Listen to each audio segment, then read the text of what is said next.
자, 오늘도 하나님의 은혜와 하나님의 사랑, 하나님의 축복, 능력이 저와 여러분에게 든든한 교회 임하기를 축원드립니다. 사도행전 7장 54절로 60절을 통해서 마지막 남긴 말씀, 이런 제목으로 은혜를 나누고자 합니다. 오늘 본문의 말씀을 잘 보시면 스데반 집사의 삶을 알려주고 있는 메시지입니다. 스데반 집사는 기독교 역사상 최초의 순교자입니다. 그는 복음을 위해서 목숨을 내놓은 사람입니다. 그는 마지막에 유태인들과 또 이방인들을 향해서 메시지를 전했습니다. 유대인들의 불신앙을 적나라하게 지적합니다. 그들의 마음을 찔렀습니다. 그 결과 사내들인 공회의 의도대로 예루살렘 성 바깥에서 돌로 찍어서 처형을 당하게 되고 순교를 당하게 됩니다. 스데반 집사의 순교는 복음이 예루살렘에서 이방인으로 전파되게 하시는 하나님 구원 계획을 이루게 하시는 사건이었습니다. 그의 순교를 통해서 오늘 저와 여러분이 은혜 받고자 하는 것은 그가 순교하면서 마지막 남긴 말씀, 오늘 이것이 얼마나 우리에게 가슴에 찡하게 와닿는지 그 말씀을 전하고자 합니다. 그 마지막 남긴 말씀과 그의 마지막 순교 직전에 전했던 설교의 말씀을 통해서 우리에게 주시는 은혜가 있다는 것이지요. 제일 먼저 스데반 집사의 마지막 설교에 대해서 말씀을 드리면 사도행전 7장 1절로 53절에 기록되어 있습니다. 그의 말씀의 내용을 잘 살펴보면 시종 일관 예수 그리스도에 초점을 맞추고 특별히 예수는 십자가에 못 박혀 저와 여러분 영혼을 구원하기 위해서 대신 죽어주셨고 다시 사흘 만에 사망 권세 이기시고 부활하셨다. 예수님의 십자가와 부활에 초점을 맞추고 있다는 것입니다. 스데반 집사의 설교는 특별히 3장에 기록된 베드로의 설교와 그 내용이 너무 유사합니다. 그리고 바울의 가르침과도 상통하기도 합니다. 로마서 7장 14절에 보면 우리가 율법은 신령한 줄 알거니와 나는 육신에 속하여 죄 아래에 팔렸도다 하는 말씀이 있지 않습니까? 스데반 집사의 설교 내용을 세 가지로 요약을 해봅니다. 첫째는 스데반 집사는 역사의 주관자이신 하나님에 대해서 말씀을 전합니다. 역사를 주관하시는 분은 하나님이다. 더 나아가서 생사화복을 주관하시는 분은 하나님이시다고 애치고 있습니다. 여러분, 구약의 역사 자체가 하나님께서 역사를 이끌어 오신 흔적이라고 말할 수 있지 않습니까? 사도행전 7장 1절로 50절에 보면 역사의 주관자이신 하나님께서 자신의 뜻대로 역사를 이끄시기 위하여 사람을 선택해 줬다는 거예요. 사도행전 7장 2절로 4절입니다. 저와 여러분도 하나님의 뜻을 이루기 위해서 우리를 뽑아서 선택해서 사용하시는 줄로 믿습니다. 여러분, 하나님의 역사는 마지막에는 행복이요 축복이요 치료입니다. 마귀 사탄 귀신의 역사는 처음에는 달콤하게 들어와서 마지막에 쓴거주고 우리 영혼을 죽이고 슬프게 하고 낙심하게 만드는 것이 악의 세력들입니다. 하나님은 절대 그렇지 않아요. 여러분, 창세기 28장 10절로 15절, 창세기 49장 28절만 봐도 야곱을 선택해가지고 하란 땅으로 가게 하고 그 하란 땅에서 고난의 과정을 통해서 12아들을 얻었고 오늘날 12지파가 되게 하셨습니다. 요나서 1장 1절로 2절을 봐도 요나를 선택해서 니느웨 백성을 멸망 가운데서 구원하게 하셨습니다. 창세기 6장 13절로 22절을 보시면 노아 가족을 선택하셔서 방주를 만들게 하시고 하나님의 역사를 이루게 하셨다는 사실입니다. 가룟 유다를 악의 도구로 선택하셔서 예수님을 팔게 하고 배신하고 십자가의 구속 역사를 이루셨음을 요한복음 13장 26절 27절, 마태복음 26장 14절에서 16절에도 기록하고 있습니다. 여러분, 동양에서는 족보를 시족의 기원을 후대에게 알려서 자기 시족 중 뛰어난 인물이 있었다는 사실을 전달하고 자랑하는 것이지만 성경의 족보는 하나님께서 인간의 역사 속에 활동하신 것에 대한 증거물이라고 말할 수 있습니다. 스데반 집사가 구약 역사를 언급했던 이유가 설교 가운데 숨겨져 있음을 사도행전 7장 51절, 52절에 말씀합니다. 스데반은 성전에 대한 말씀을 전했어요. 두 번째 전한 말씀은 바로 그거예요. 하나님의 성전이 어떤 것이냐. 사도행전 7장 46절, 49절까지 나옵니다.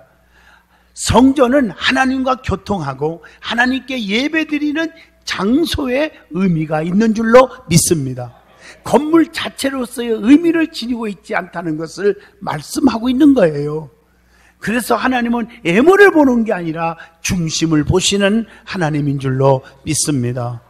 이스라엘 백성들은 모든 것을 감찰하시는 하나님을 발견하지 못하고 성전 자체를 신성시하고 하나님을 그곳에서만 만날 수 있다는 것으로만 믿고 생각하게 했습니다. 그러나 하나님은 어디든지 계십니다. 하나님은 성전에도 계시고 내 일터에도 계시고 가정에도 계십니다. 하나님은 누구이십니까? 전능하십니다. 능치 못함이 없어요. 전지하십니다. 모르는 것이 없이 다 알고 계십니다. 다 보고 계십니다. 무소부재하신 분, 안 계신 곳이 없이 어디든지 계십니다. 그래서 시편 23편 사망의 음침한 골짜기 다닐지라도 해바듦을 두려워하지 않을 것은 주께서 나와 함께 하심이라. 주의 지팡이와 막대기가 나를 안위하시나이다 라고 말씀하고 있지 않습니까? 하나님은 어디든지 계십니다. 하나님을 속이려고 하지 마십시오. 우리의 심령을 다 꿰뚫어 보고 계십니다. 하나님은 애모를 안 보고 중심을 보시는 하나님이시고요. 그 하나님은 사랑의 하나님이십니다. 오늘 우리가 잘못 알고 있기 때문에 성전에서는 거룩하지만 성전을 나와서는 하나님이 계시지 않는 것처럼 생각하여 온갖 범죄를 짓고 마는 것을 볼 수가 있잖아요. 교회 안에서는 거룩 찾고 하나님 잘 믿는 것처럼 보이고 바깥 나가서는 세상 사람과 다를 바 없이 악하게 사는 사람 미워하고 증오하고 쑥덕거리고 남을 헐뜯고 사기치고 강도질하고 능욕하는 자들이 얼마나 많습니까? 우리는 속과 겉이 같아야 될 줄로 믿습니다. 여러분, 애모를 너무 취하지 마세요. 중심이 중요한 거예요. 그래서 사도 바울이 에베소 교회에 권면하신 말씀이 세 가지가 있습니다.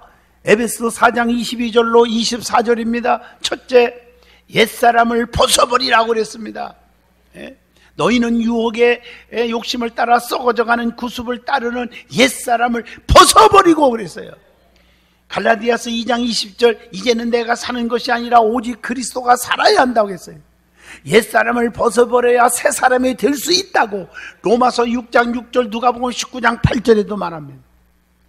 그리고 심령으로 새롭게 되라고 두 번째 말합니다. 에베소 4장 23절에 새 사람을 입어야 한다고 세 번째 24절에 말씀하고 계십니다. 그래서 로마서 13장 14절에 정욕의 옷을 벗어버리고 예수 그리스도의 거룩하고 사랑의 옷을 입으라고 말씀하고 있어요. 로마서 13장 12절에 어둠의 옷을 벗어버리고 빛의 옷을 입어야 한다고 했습니다. 고린도후서 5장 17절 보면 예수 안에 있으면 새로운 피조물이 된다고 말했어요. 그러므로 액적인 신앙인이 되지 말고 내면적으로 변화받아 구원의 참 신앙인이 되시기를 축원드립니다. 그 다음에 성전의 기둥이 세 가지가 있음을 깨우쳐 줍니다. 하나님의 성전은 어떤 기능이 있느냐? 누가복음 19장 47절, 성전은 말씀의 집입니다. 마가복음 11장 17절, 성전은 만민이 기도하는 집입니다. 그리고 누가복음 24장 53절에 늘 성전에서 하나님을 찬송하니라. 성전은 예배하는 집입니다. 오늘 예배가 이루어지기를 바랍니다. 그래서 하나님은 영이시니 예배하는 자는 영과 진리로 예배할지어다라고 했습니다. 세 번째로 스데반 집사는 사도행전 7장 52절에 예수 그리스도에 관한 말씀을 전했습니다. 이스라엘이 이 대적한 예수님이 바로 메시아다, 우리를 구원하는 자라고 확신 있게 전파했습니다. 설교의 가장 기본적인 내용은 예수 그리스도여야 합니다. 세상적인, 철학적인, 과학적인, 의학적인, 상식적인 얘기가 중요한 게 아니라 하나님의 말씀을 탄해서 선포할 때는 예수 그리스도가 빠져서는 안 된다는 것입니다.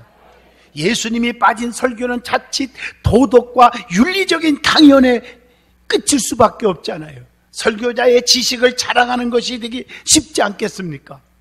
안 됩니다.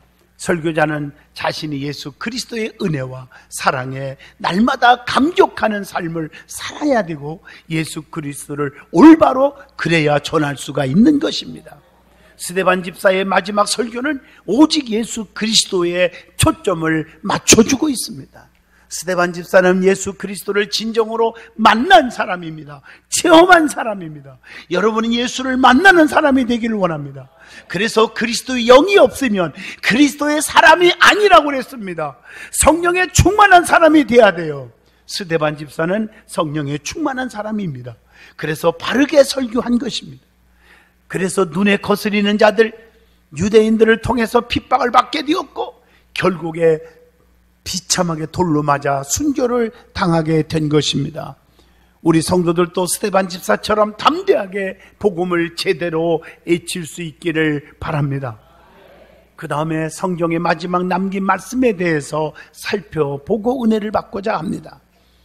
제일 먼저 성경에 다윗 얘기가 나옵니다. 열왕기상 2장 1절로 3절에 다윗이 죽기 전에 아들 솔로몬을 향하여 마지막 말씀을 남깁니다. 그게 열왕기하 2장의 말씀이죠. 나도 세상 사람들이 가는 길로 가게 되었으니 이렇게 시작합니다. 이것은 사람이 죽는 길을 막을 방법이 없다고 하는 말씀입니다. 그리고 나서 힘써 대장부가 되라. 쫄장부가 되지 말고 앞서는 자가 되고 남을 손으로 리더하는 자가 되라고 했습니다. 그리고 나서 열왕기상 2장 3절에 하나님의 명령을 지켜서 행하라. 하나님의 명령을 가볍게 여기지 말고 그 말씀을 지키고 살아라. 그리고 모세의 율법에 기록된 대로 지켜서 행하라고, 하나님 말씀대로 살으라고, 입술로만 떠들지 말고 실천하는 자가 되라고 가르쳐 줍니다. 그렇게 되면 어떻게 된다고 말했습니까? 그렇게 되면 어디를 가든지 형통하게 된다고 말씀합니다. 오늘 여러분 다윗처럼 천하를 호령했던 다윗, 기침소리만 나도 산천초목이 벌벌 떨었던 권세가 대단한 다윗도 마지막 아들을 불러놓고 죽는 길 막을 재간이 없다는 거죠. 이제 하나님이 오라면 가는 거예요. 나도 너도 언젠가는 죽는다. 그러니까 말씀대로 살아라. 대장부가 되거라. 흔들리지 말고 살거라. 이렇게 유언하고 있는 줄로 믿습니다. 또 예수님도 마찬가지입니다. 십자가상에서 마지막 피 흘려 돌아가시면서 7 말씀을 남겼지요. 그게 가상칠언이라고 말합니다. 다 아시는 말씀이지만 마태복음 27장 46절에 엘리 엘리 라바 사박다니, 나의 하나님 나의 하나님 어찌하여 나를 버리십니까? 저와 여러분을 구원하기 위해서 버림받는 예수님의 음성입니다. 그리고 얼마나 피와 물을 다 쏟으셨으면 두 번째 요한복음 19장 28절 다 이뤘다 하기 전에 내가 목마르구나. 얼마나 목이 타면 그렇게 해쳤게. 세 번째가 요한복음 19장 26절로 27절에 요한아 저분이 내 어머니다. 마지막 십자가상에서 돌아가시면서 어머니를 부탁하는 효심. 누가복음 23장 43절 오른편 강도를 향하여 한 생명에도 건질라고 오늘 네가 나와 함께 낙원에 있으리라. 다섯 번째 누가복음 23장 34절 아버지여 저들을 사하여 주옵소서. 자기를 못 받고 침뱉고 채찍을 가는 원수들을 향해서 용서해달라고 기도했었습니다. 그리고 요한복음 19장 30절 여섯 번째 다 이루었다. 우리를 구원하기 위하여 십자가에 죽기 위해서 오셨거든요. 사명 완수. 마지막 7번째 누가복음 23장 46절에 아버지여 내 영혼을 아버지 손에 부탁합니다. 그리고서는 예수님은 죽으셨어요. 오늘 이처럼 예수님은 십자가의 엄청난 고통 속에서도 영혼을 사랑하시며 사명을 완수하시는 그 모습을 볼 수가 있습니다. 그리고 예수님은 승천하시면서 40일 동안 부활하시고 40일 동안 부활을 증거한 다음에 하늘로 승천하시면서 마지막 남긴 말씀이 있어요. 부탁의 말씀이 있어요. 그게 뭘까? 세 가지인데, 첫째, 사도행전 1장 4절로 5절에 하나님께서 약속하신 성령을 기다리라, 성령을 받으라. 두 번째가 사도행전 1장 8절, 성령이 너에게 임하시면 권능을 받게 되는데, 예루살렘과 온 유다와 사마리아와 땅끝까지 이르러 내 증인이 되라. 복음을 전하라고, 생명을 건지는 일을 하라고 그렇게 말씀하셨고, 마지막에 사도행전 1장 11절, 너희들이 본 그대로 내가 다시 오겠다, 재림을 약속하셨어요. 내가 분명히 심판하러 온다, 내가 다시 분명히 온다. 그때까지 성령 충만해서 복음을 전하다가 자기 믿음을 지키라, 유혹에 빠지지 말고, 이단에 빠지지 말고, 세상 사이비에 빠지지 말고 믿음 꼭 지켜서 천국에서 영원히 함께 살자, 그런 뜻인 줄로 믿습니다. 주님의 마지막 이 세 가지의 약속의 말씀에 순종하여 120명의 제자들이 사도행전 1장 13절로 14절에 마음을 같이하여 전야 모여서 기도에 힘썼더니 주님께서 약속하신 대로 사도행전 2장 1절로 4절, 불효같이 갈라지는 성령, 급하고 강한 바람 같은 성령이 불어오더니 성령의 말하게 하심을 따라 다른 방언으로 말하기를 시작하면서 성령의 능력과 충만함을, 은사를 받은 줄로 믿습니다. 스데반 집사가 순교하면서 남긴 마지막 말에 대해서 이제 말씀을 드리려고 합니다. 본문 54절로 60절입니다. 이것을 석중삼언이라고 말합니다. 돌로 맞아 순교하면서 세 가지 말씀을 남겼다, 이런 뜻입니다.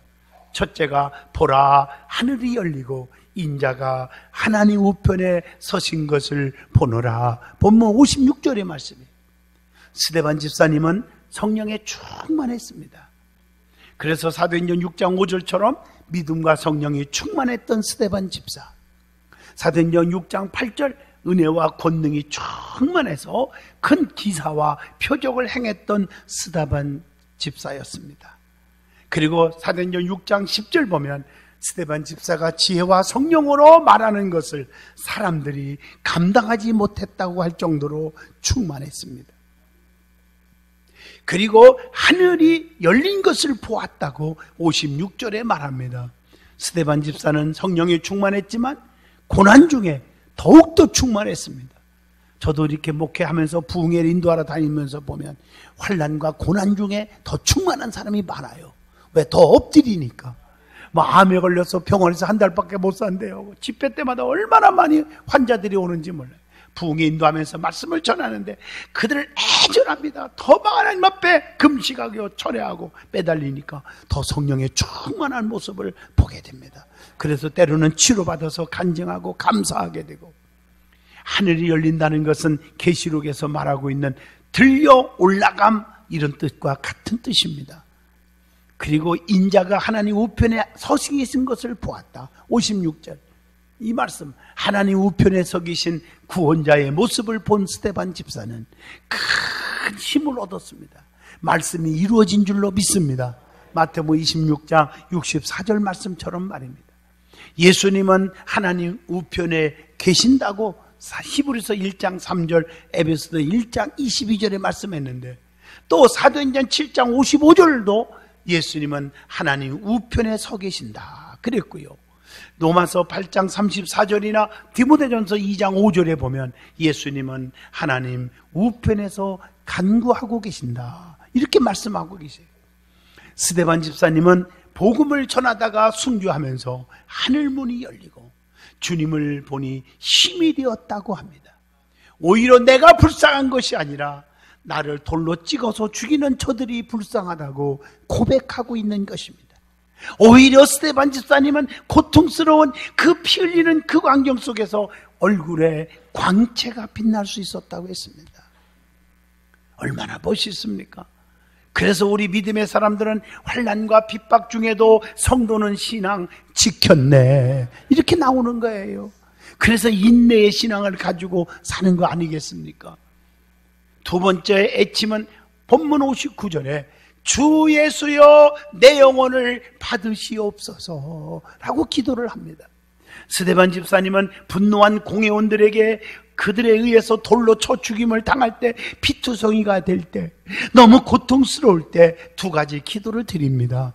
그 중에 하나가 주 예수여 내 영혼을 받으시옵소서. 성경의 영혼을 하나님께 부탁하는 기도가 나오지 않습니까? 다윗도요 시편 31편 5절에 보니까 나의 영을 주님 손에 부탁합니다. 예수님도 누가복음 23장 46절 십자가상에서 부탁의 기도, 그 똑같은 기도를 드리지 않았습니까? 본문 60절에 세 번째 남긴 말씀입니다. 주여 이 죄를 그들에게 돌리지 마옵소서 라고 외칩니다. 이게 쉬운 건 아니잖아요. 아마 많은 사람들은 예수 믿는다고 하면서도 사랑으로 무장되지 않는 사람들은 하나님 내가 뭘 잘못했습니까? 내가 밥을 달라겠어요? 떡을 달라겠어요? 내가 과일 한 상자 달라겠어요? 고기 달라겠어요? 고깃국 끓여 달라겠어요? 예수 믿고 천당 가라고, 지옥 가지 말고 영원한 구원 받으라고 외친 것밖에 없는데 너희들이 나를 돌로 찍어 죽이다니 그럴 수 있느냐? 하나님 저들을 그냥 단칼에 펴주시고요, 그냥 본때를 보여주시옵소서. 웃고 있는 걸 보니까 우리 교인들은 그런 기도 안 하겠지요. 스데반 집사는 원수를 저주하는 기도가 아니라 용서하는 기도를 드렸습니다. 아버지 저들의 죄를 용서해 주옵소서. 좀 본받으시기를 바랍니다.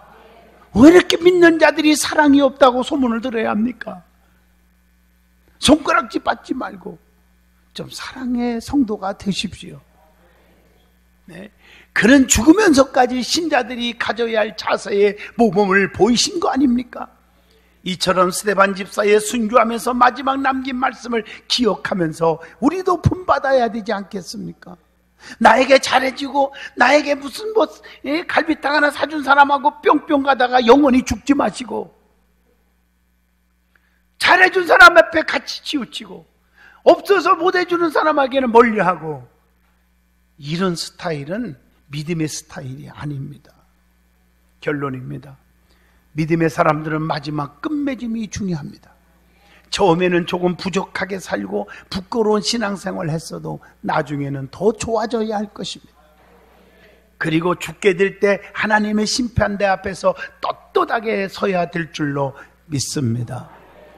특별히 스데반 집사는 죽음을 두려워하지 않았습니다. 죽어가면서도 복음을 증거했습니다. 그래서 초대교회의 첫 순교자가 되었고, 그가 순교당할 때 남긴 마지막 세 가지의 말씀은 우리에게 큰 의미와 감동을 주고 있습니다. 우리가 스데반 집사와 같은 신앙을 본받을 수 있기를 바랍니다. 정말 사랑의 실천자, 복음의 실천자 꼭 되시기를 바랍니다. 자르나 오르나 치우치지 마세요. 믿음의 주여 또 온전케 하신 이인 주님만 바라보시고 말씀을 붙잡고 사시기를 바랍니다. 하나님은 이런 자들을 들어 쓰시는 거예요. 하나님은 외모를 보지 아니하시고 중심을 보시는 거예요. 겉보고 판단하지 마요. 제가 누누이 말씀드리잖아요. 교회 안에서 신앙생활 끝까지 하고 싶거들랑 두 가지 명심해야 됩니다. 하나는 연조 보고 신앙 오래 생활, 교회 오래 다녔다고 믿음 좋다고 평가하지 말고, 두 번째 직분 가졌다고 믿음 좋은 것으로 여기지 말아라. 이 두 가지만 실수 안 하면 상처받지 않습니다. 할렐루야. 주님만 바라봐요. 사람 바라보면 실망투성이에요. 하나님만 바라보세요. 저도 하나님만 바라보고 목회하고, 여러분도 저 바라보지 말고 주님 바라보고 신앙생활 하시기를 바랍니다.